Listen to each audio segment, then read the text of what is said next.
भने त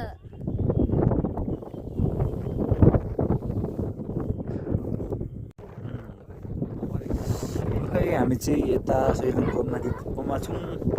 अनि अहिले फिलहालमा चाहिँ हिउँ परेको छैन यस्तै छ डाँडाखडा चाहिँ हिउँ परेको भए चाहिँ एकदम रमाइलो हुने थियो एकदम डाँडाखडा चाहिँ यस्तो छ एकदम घाम चाहिँ न्यानो छ अनि हामी यता हेर्नु पऱ्यो होला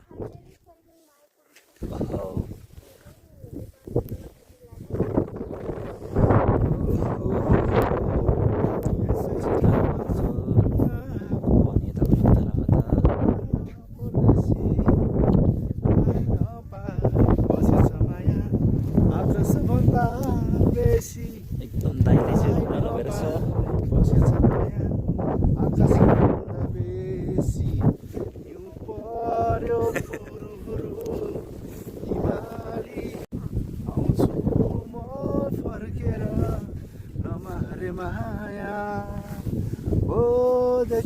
यता बस्नु कस्तो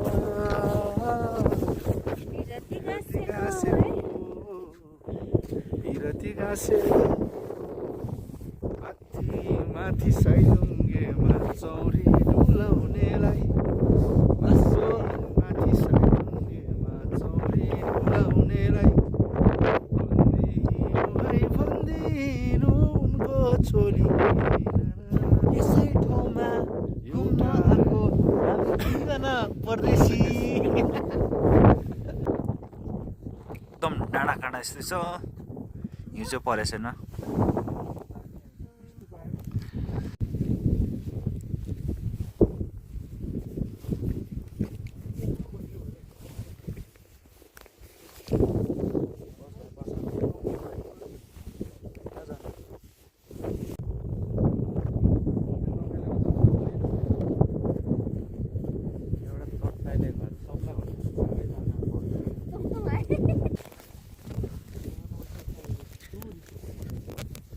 गेम खेलिरहेको क्रिकेट होइन बिटिङ म्याच चल्दैछ